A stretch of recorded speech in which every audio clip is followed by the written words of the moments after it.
स्वागत है आप सभी दर्शकों का मेरे चैनल के हिंदी मंच में। आप सबों ने सुना होगा अक्सर ये बात कि बड़े बुजुर्ग ये कहते हैं कि गोधली बेला में देहरी पे मत बैठो। आखिर क्या कारण है ऐसा कहने के पीछे? तो आइए आज हम भक्त प्रहलाद की कहानी सुनते हैं। होली का अवसर हो और होलिका दहन की बात ना हो, हिरण्यकश्यपु की बात ना हो तो होली संपूर्ण नहीं होती। तो आज होलिका दहन है और इस अवसर पे आज हम प्रहलाद की कथा सुनाएंगे। भक्त प्रहलाद जो थे वो विष्णु भगवान के अनन्य भक्त थे। तो भक्त प्रहलाद की जो कहानी है वो रोचक होने के साथ साथ बहुत प्रेरणादायी भी है। सनकादिक ऋषियों के श्राप के कारण जो विष्णु भगवान के पार्षद जय और विजय थे उन्हें दैत्य योनि में जन्म लेना पड़ा। तो महर्षि कश्यप की पत्नी दक्ष पुत्री दिति के गर्भ से दो महान पराक्रमी बालकों का जन्म हुआ। इनमें से बड़े का नाम हिरण्यकश्यपु और छोटे का नाम हिरण्याक्ष था। दोनों भाइयों में बड़ी प्रीति थी। दोनों ही महाबलशाली, अमित पराक्रमी और आत्मबल से संपन्न थे। दोनों भाइयों ने युद्ध में देवताओं को पराजित करके स्वर्ग पर अधिकार कर लिया था। तो एक समय जब हिरण्याक्ष ने पृथ्वी को रसातल में ले जाकर छिपा दिया, तब भगवान विष्णु ने वराह अवतार लेकर पृथ्वी की रक्षा की थी और हिरण्याक्ष का वध कर दिया था। तो अपने प्रिय भाई हिरण्याक्ष के वध से दुखी होकर हिरण्यकश्यपु ने दैत्यों को प्रजा पर अत्याचार करने की आज्ञा देकर स्वयं महेंद्रपाल पर्वत पर चला गया था। तो हिरण्याक्ष और हिरण्यकश्यपु दो भाई थे जो कि महर्षि कश्यप के संतान थे। तो हिरण्याक्ष के वध का बदला लेने के लिए हिरण्यकश्यपु जो है वो घोर तपस्या करने लगा, क्योंकि दोनों ही भाइयों में बहुत प्रेम था। इधर दैत्यों के राज्य को राज्यविहीन देखकर देवताओं ने उन पर आक्रमण कर दिया। दैत्यगण इस युद्ध में पराजित हुए और पाताल लोक को भाग गए। देवराज इंद्र ने हिरण्यकश्यपु के महल में प्रवेश करके उसकी पत्नी कयाधु को बंदी बना लिया। उस समय कयाधु गर्भवती थी, इसीलिए इंद्र उसे अपने साथ लेकर अमरावती की ओर जाने लगे। तो देवताओं और दैत्यों में हमेशा ही युद्ध होता था और हिरण्यकश्यपु ने अपने दैत्यों को अपनी प्रजा के ऊपर अत्याचार करने की आज्ञा देकर वहां से चला गया। तो दैत्यों का राज जो था वो खाली हो गया था और इसका फायदा उठाकर देवताओं ने उस पर आक्रमण कर दिया था और इंद्र कयाधु को अपने साथ अमरावती ले जा रहे थे। लेकिन तभी रास्ते में उनकी मुलाकात नारद से हुई। नारद ने पूछा कि आप ये कयाधु को लेकर कहाँ जा रहे हैं? तो इंद्र ने ये जवाब दिया कि इसके गर्भ में हिरण्यकश्यपु का अंश है, अतः उसे मारने के उपरांत ही मैं कोई काम करूंगा। तो नारद जी ने कहा कि आप ऐसा नहीं कर पाएंगे। तो यह सुनकर नारद जी ने कहा कि देवराज, इसके गर्भ में बहुत बड़ा भगवत भक्त है जिसे मारना तुम्हारी शक्ति के बाहर है, अतः इसे छोड़ दो। नारद जी के कथन का मान रखते हुए इंद्र ने कयाधु को छोड़ दिया और अमरावती चले गए। नारद जी कयाधु को अपने आश्रम ले गए और कहा कि बेटी, तुम तब तक यहाँ पे आराम से रह सकती हो जब तक कि तुम्हारा पति हिरण्यकश्यपु लौट कर ना आ जाए, क्योंकि वो तपस्या करने गया हुआ था। आपको ध्यान होगा कि अपने भाई की मृत्यु का बदला लेने के लिए वो तपस्या करने के लिए चला गया था। तो नारद जी ने कहा कयाधु को कि ठीक है, आप तब तक मेरे आश्रम में रह सकते हो जब तक कि आपका पति लौटकर ना आ जाए। कयाधु उस पवित्र आश्रम में नारद जी के सुंदर प्रवचनों का लाभ लेती हुई सुख पूर्वक रहने लगी, जिसका गर्भ में पल रहे शिशु पर भी गहरा प्रभाव पड़ने लगा। समय होने पर कयाधु ने एक पुत्र को जन्म दिया जिसका नाम प्रहलाद रखा गया। इधर हिरण्यकश्यपु की तपस्या पूरी हुई और वह ब्रह्मा जी से मनचाहा वरदान लेकर वापस अपनी राजधानी चला आया। कुछ समय के बाद कयाधु भी प्रहलाद को लेकर नारद जी के आश्रम से राजमहल में आ गई। तो अब प्रहलाद जो है अपने माता पिता के पास रहने लगे और उनके पिता ने यानी कि हिरण्यकश्यपु ने उनकी शिक्षा दीक्षा का प्रबंध किया और गुरु के सानिध्य में रहकर प्रहलाद जो है वो शिक्षा ग्रहण करने लग गए। तो एक दिन ऐसा हुआ कि राजमहल में बैठे हुए थे हिरण्यकश्यपु और उसी समय प्रहलाद अपने गुरु के साथ वहाँ उपस्थित हुए और उन्हें प्रणाम किया। और जब बच्चे ने प्रणाम किया तो पिता ने यानी कि हिरण्यकश्यपु ने उसे उठा के गोद में बिठा लिया और कहा कि अभी तक तुमने जो भी शिक्षा दीक्षा ग्रहण की है उसका सार मुझे समझाओ। हिरण्यकश्यपु ने कहा कि वत्स, तुमने अब तक अध्ययन में निरंतर तत्पर रहकर जो कुछ सीखा है उसमें से कुछ अच्छी बात सुनाओ। तब प्रहलाद बोले, पिताजी, मैंने अब तक जो कुछ सीखा है उसका सारांश आपको सुनाता हूँ। जो आदि, मध्य और अंत से रहित, अजन्मा, वृद्धि क्षय से शून्य और अच्युत है, समस्त कारणों के कारण और जगत की स्थिति और अंतकर्ता, उन श्री हरि को मैं प्रणाम करता हूँ। यह सुनकर दैत्यराज हिरण्यकश्यपु के नेत्र क्रोध से लाल हो गए।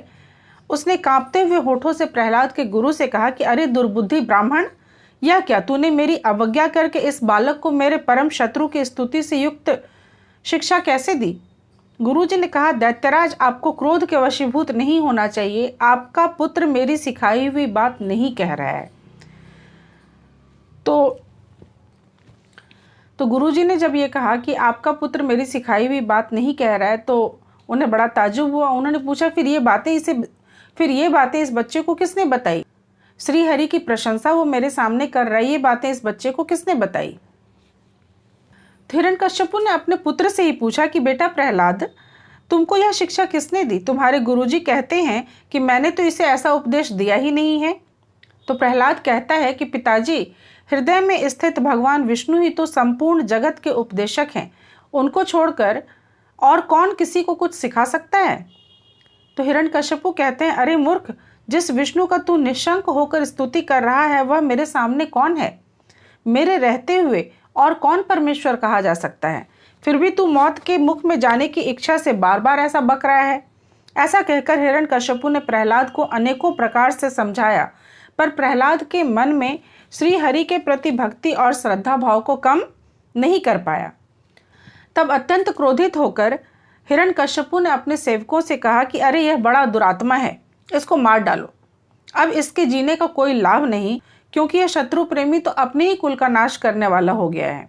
तो हिरण्यकश्यपु की आज्ञा पाकर उसके सैनिकों ने प्रहलाद को अनेकों प्रकार से मारने की चेष्टा की, पर उनके सभी प्रयास श्रीहरि की कृपा से विफल रहे। तो हिरण्यकश्यपु के सैनिकों ने राजा की आज्ञा मानकर प्रहलाद को कई प्रकार से कष्ट देकर मारने की कोशिश की। बहुत प्रकार के अस्त्र शस्त्रों से उसके ऊपर आघात किया, पर प्रहलाद को कुछ भी नहीं हुआ। फिर उन लोगों ने प्रहलाद के हाथ पांव बांधकर उसे समुद्र में फेंक दिया, पर उसके बाद भी प्रहलाद जीवित रहा। फिर उन लोगों ने प्रहलाद को बहुत सारे विषैले सांपों से डसवाया, परंतु फिर भी भगवत कृपा से प्रहलाद जीवित रहा। फिर उसे बहुत ऊंचे पहाड़ के ऊपर से नीचे गिरा दिया, परंतु फिर भी प्रहलाद का बाल भी नहीं बांका हुआ, वह भगवत कृपा से जीवित रहा। तो प्रहलाद को मारने की सारी कोशिशें जो है वो विफल हो रही थी, और हिरण्यकश्यपु का गुस्सा जो है वो 7वें आसमान पे चढ़ गया था। तो इसी से जुड़ी हुई जो होलिका दहन की कहानी है, होलिका का जिक्र इसी बीच में आता है। जब हिरण्यकश्यपु जब ये देखता है कि प्रहलाद को किसी भी विधि से नहीं मारा जा सकता, तो उसने सोचा कि अब एक ही तरीका है कि इसे जिंदा जला दिया जाए, और इसके लिए वो अपनी बहन होलिका का सहयोग मांगता है। और होलिका कहती है कि ठीक है, मैं इसमें आपकी सहायता करूंगी। तो होलिका तो बाद में आती है, पर होलिका के पहले क्या होता है ये जानिए कि जब प्रहलाद को मारने के सब प्रयास विफल हो गए, तब हिरण्यकश्यपु के पुरोहितों ने अग्निशिखा के समान प्रज्वलित शरीर वाली कृत्या उत्पन्न कर दी। उस अति भयंकरी कृत्या ने अपने पैरों से पृथ्वी को कंपित करते हुए वहां प्रकट होकर बड़े क्रोध से प्रहलाद जी की छाती में त्रिशूल से प्रहार किया, पर उस बालक की छाती में लगते ही वह तेजों में त्रिशूल टूटकर नीचे गिर गया। उन पापी पुरोहितों ने उस निष्पाप बालक पर कृत्या का प्रयोग किया था, इसीलिए कृत्या ने तुरंत ही उन पुरोहितों पर वार किया और स्वयं भी नष्ट हो गई। एक तो ये कथा है, और दूसरी जो प्रचलित कथाएं हैं जिसमें होलिका का वर्णन आता है, उसमें यह है कि हिरण्यकश्यपु जब ये देखता है कि वो किसी भी विधि से प्रहलाद को नहीं मार पा रहा है, तब वो अपनी बहन होलिका से कहता है कि मुझे तुम्हारी सहायता चाहिए, और होलिका भी इसके लिए तैयार हो जाती है। होलिका को शंकर जी से वरदान में एक चादर प्राप्त हुआ था जिसके ऊपर अग्नि का कोई असर नहीं होता था। तो प्रज्वलित अग्नि में होलिका अपने भतीजे प्रहलाद को गोद में लेकर बैठ जाती है और चादर ओढ़ लेती है, लेकिन कुछ ऐसा होता है कि वो चादर होलिका के ऊपर से हटके प्रहलाद के ऊपर पड़ जाता है, और होलिका जलकर खाक हो जाती है और प्रहलाद फिर से बच जाता है। जब ये अंतिम उपाय भी विफल होते देखा, तो हिरण्यकश्यपु को अब समझ में ही नहीं आया कि क्या किया जाए। वो बहुत ज़्यादा गुस्सा हो गया, और यही वो समय है जब नृसिंह अवतार की बात आती है। और जो मैंने प्रारंभ में कहा था कि क्यों गोधूली बेला में बड़े बुजुर्ग मना करते हैं कि घर की देहरी पे नहीं बैठना चाहिए, तो आइए देखते हैं क्या होता है आगे। कि हिरण्यकश्यपु के दूतों ने उसे जब यह समाचार सुनाया तो वह अत्यंत क्षुब्ध हुआ, और उसने प्रहलाद को अपनी सभा में बुलवाया। हिरण्यकश्यपु ने प्रहलाद से कहा कि रे दुष्ट, जिसके बल पर तू ऐसी बहकी बहकी बातें करता है, तेरा वह ईश्वर कहाँ है? वह यदि सर्वत्र है तो मुझे इस खंभे में क्यों नहीं दिखाई देता? तब प्रहलाद ने कहा, पर मुझे तो वो इस खंभे में दिखाई दे रहे हैं। यह सुनकर हिरण्यकश्यपु क्रोध के मारे स्वयं को संभाल नहीं सका और हाथ में तलवार लेकर सिंहासन से कूद पड़ा और बड़े जोर से उस खंभे में एक घूंसा मारा। बस उसी समय उस खंभे से एक बड़ा भयंकर शब्द हुआ और खंभे को तोड़कर एक विचित्र प्राणी बाहर निकलने लगा, जिसका आधा शरीर सिंह का और आधा शरीर मनुष्य का था। यह भगवान श्रीहरि का नृसिंह अवतार था। उनका रूप बड़ा भयंकर था। उनकी तपाए हुए सोने के समान पीली पीली आंखें थी। उनकी दाढ़ी बड़ी विकराल थी और वे भयंकर शब्दों से गर्जना कर रहे थे। उनके निकट जाने का साहस किसी में भी नहीं हो रहा था। यह देखकर हिरण्यकश्यपु सिंहनाद करता हुआ हाथ में गदा लेकर नृसिंह भगवान पर टूट पड़ा। तब भगवान श्री हिरण्यकश्यपु के साथ कुछ देर तक तो युद्ध लीला करते रहे और अंत में उसे झपट कर दबोच दिया और उसे सभा के दरवाजे पर ले जाकर, ध्यान दीजिएगा क्या है कि और उसे सभा के दरवाजे पर ले जाकर अपनी जांघों पर गिरा दिया और खेल ही खेल में अपनी नखों से उसके कलेजे को फाड़कर उसे पृथ्वी पर पटक दिया। ध्यान दीजिएगा कि हिरण्यकश्यपु को जब वरदान मिला था तो उसने यही मांगा था कि मुझे ना तो कोई मनुष्य मार सके और ना ही कोई जानवर, ना तो मैं दिन में मरूं ना ही रात में, मुझे ना तो आकाश में मारा जा सके ना ही जमीन पे, और ना ही किसी शस्त्र से मारा जा सके। तो आप ध्यान दीजिएगा कि यहाँ गोधली बेला है जो न दिन है न रात है और न घर है न बाहर है, यानी देहरी पे है और जांग पे गिरा के, और श्रीहरि अपने नृसिंह अवतार में अपनी जंघा पे गिरा के अपनी नखों से उसके कलेजे को काटते हैं, यानी किसी अस्त्र का भी इस्तेमाल नहीं करते हैं। तो ऐसा जब हो जाता है फिर वहां उपस्थित अन्य असुरों और दैत्यों को खदेड़ खदेड़ कर मार डालते हैं। उनका क्रोध बढ़ता ही जा रहा था और वे हिरण्यकश्यपु की ऊंचे सिंहासन पर विराजमान हो जाते हैं। उनकी क्रोधापूर्ण मुखाग्नि को देखकर किसी को भी, वो इतने गुस्से में थे, नृसिंह भगवान इतने गुस्से में थे कि उनकी क्रोधापूर्ण मुखाग्नि को देखकर किसी को भी ये हिम्मत नहीं हो रहा था कि वो उनके नजदीक जाए। हिरण्यकश्यपु की मृत्यु का समाचार सुनकर उस सभा में ब्रह्मा, इंद्र, शंकर, सभी देवगण, ऋषि, मुनि, सिद्ध, नाग, गंधर्व आदि पहुंचे और थोड़ी दूर पर स्थित होकर सभी ने अंजलि बांधकर भगवान की अलग अलग से स्तुति की, पर भगवान नृसिंह का क्रोध शांत नहीं हुआ। तब देवताओं ने माता लक्ष्मी को उनके निकट भेजा, पर भगवान के उग्र रूप को देखकर वे भी भयभीत हो गईं।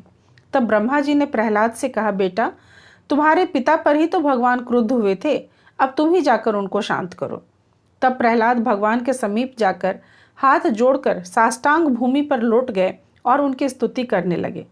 बालक प्रहलाद को अपने चरणों में पड़ा देखकर भगवान दयाद्र हो गए और उसे उठाकर गोद में बिठा लिया और प्रेम पूर्वक बोले, वत्स प्रहलाद, तुम्हारे जैसे एकांत प्रेमी भक्त को यद्यपि किसी वस्तु की अभिलाषा नहीं रहती, पर फिर भी तुम केवल एक मनवंतर तक मेरी प्रसन्नता के लिए इस लोक में दैत्याधिपति के समस्त भोग स्वीकार कर लो।